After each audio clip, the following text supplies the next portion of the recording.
ఖైమనీ ప్రాణం పోతే ఇంకా యుద్ధం అయిపోయినట్టు అక్కడ 8 రోజులాగా. కాబట్టి అలాంటి స్ట్రాటజీ అవలంబిస్తే ఖైమనీ బంకర్లోకి వెళ్ళి కూడా చైనా రక్షించడం వల్ల ఆయన బయటకు వచ్చారు. చైనా రక్షణ దళాలు ఇజ్రాయెల్ మొసాద్ని ఫెయిల్ చేసినాయని తెలుస్తుంది. కానీ ఇప్పుడు అకస్మాత్తుగా ఏం జరిగిందంటే ఈ ఆయితోల్లా అలీ ఖైమనీ బంకర్లో నుంచి బయటకు రావడం ఇప్పుడు చాలా ఆశ్చర్యం. ఎందుకంటే అమెరికా దళాలు అక్కడ ఉన్నాయి, ఇజ్రాయెల్ మొసాదు, అమెరికన్ సిఐఏ కూడా ఆయన మీదే ప్రత్యేకించి ఆయన ప్రాణాన్నే టార్గెట్ పెట్టిన సమయంలోనే ఈ ఆయితోల్లా అలీ ఖైమనీ బంకర్లోంచి బయటకు వచ్చి మరి డొనాల్డ్ ట్రంప్కి వార్నింగ్ ఇవ్వడం. ఏమి జరిగింది అంటే ఆయితోల్లా అలీ ఖైమనీ ఎందుకు బయటకు వచ్చాడు అంటే ఇక్కడ ఒక 2 విషయాలు ఉన్నాయి. ఈ 2 విషయాలు ఏంటంటే చాలా ప్రధానంగా అవి రష్యా చైనాల నుంచి వచ్చిన ఫుల్ సపోర్ట్ అనమాట.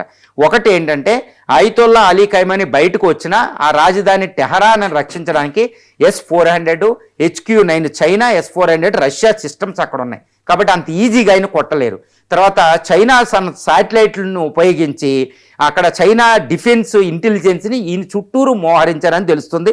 తర్వాత రష్యా KGB, రష్యా అధ్యక్షుడికి ఇచ్చే KGB అంటే FSO అనే సెక్యూరిటీ సంస్థ మొసాద్ నుంచి CIA నుంచి రక్షించడానికి ఈయన సెక్యూరిటీ అరేంజ్ చేశారు.